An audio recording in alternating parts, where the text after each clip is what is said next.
Loves, Mary New Moment, Priestess Saint Journey is here. Guess what? Yeah, I got some good juju for y'all today, okay? So, you know, I like to share common everyday items that you can use that can add some magic or medicine to your everyday life, right? So today we're going to talk about the illustrious magic of brooms.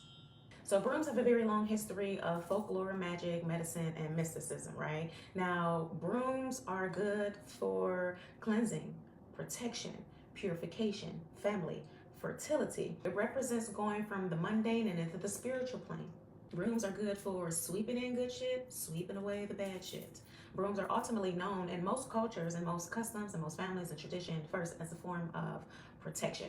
Now, I know y'all have heard or seen the sayings of witches riding brooms. Now, there are certain traditions out there that believe that witches were actually riding brooms. Now, this just represents women, wise women, witches, because we're able to move from the physical plane and into the astral plane, into different realms of consciousness when needed, okay? Now, that also brings me back to the concept of jumping the broom, right? Because you have two individual people in the physical realm who jump this broom. They're now together in the spiritual realm because marriage is a spiritual contract and all. This also represents going from the physical and into the spiritual. Another form of symbolism about brooms is, I know y'all heard about or even said the saying yourself, coming out of the broom closet. This represents coming from the physical realm and into the light, into the spiritual realm. So you're going from the darkness, the closet, hiding, and freedom into the light, okay? So brooms are good for representing that fine line between the physical and the spiritual realm, from darkness into the light, okay? So what can you do with brooms? How can you use a broom to add some magic to your life? I got you. Let's do it. So brooms ultimately are known as forms of protection. So people hang them above their doors or somewhere around their door. Now, if you're going to hang it above your door or on the side of the door, you're going to make sure that the broom is hanging upside down. Okay. Now, cinnamon brooms. Cinnamon brooms are a thing nowadays. When I was coming up, when I learned, how I was taught, we didn't have cinnamon brooms. Now, that does not take away the validity of cinnamon brooms and the magic of them. Cinnamon brooms are very valid. Cinnamon brooms bring in the energy of blessings, prosperity, abundance. It brings all of that in your home.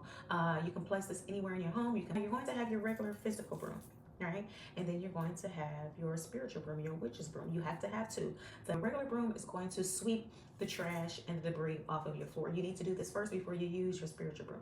Once you've swept your floor really good, now you're going to take your spiritual broom. So whatever your intentions are, whether it's to bring something in, you're going to put those herbs on your floor, bringing in the energy of whatever it is, whether it's love, prosperity, abundance, opportunity. You're going to sprinkle those herbs all about your floor. And then you're going to take your spiritual broom and you're going to sweep from the front of your house to the back, and all of those herbs and the motion of the sweeping is going to bring in that energy of your intentions, whether it's love, money, luck, whatever it is. Once you get to the back of the home, you're going to take those herbs, you can put them in a little bag, you can put them on your altar, you can put them on your purse. I like to take those herbs and I put them motherfuckers in my plants, okay? Now, if you want to take some stuff away, you got some negative energy or whatever it is in your home, you're going to sprinkle herbs down to actually absorb that energy, whether it's salt, rosemary, just a few examples. Whatever that is, you're going to sprinkle it on your floor. Now you're going to take your spiritual broom and you're going to sweep from the back of the home to the front of the home, and sweeping that spiritual debris, that negativity, out of your front door. Okay, and don't leave it at your front door. You're going to sweep that shit right out into the street. Now, if you live in an apartment, you're going to sweep it out your front door and you're going to sweep around your front door. You're going to take it to a trash somewhere else. Sweep it.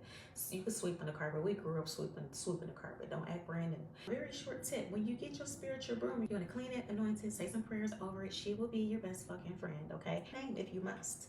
Okay, I've named my gal. I'm not going to share her name because she's kind of private, okay? She don't like all of her business out in the fucking streets. But anyway, I hope this has helped, okay? So for now, go be great.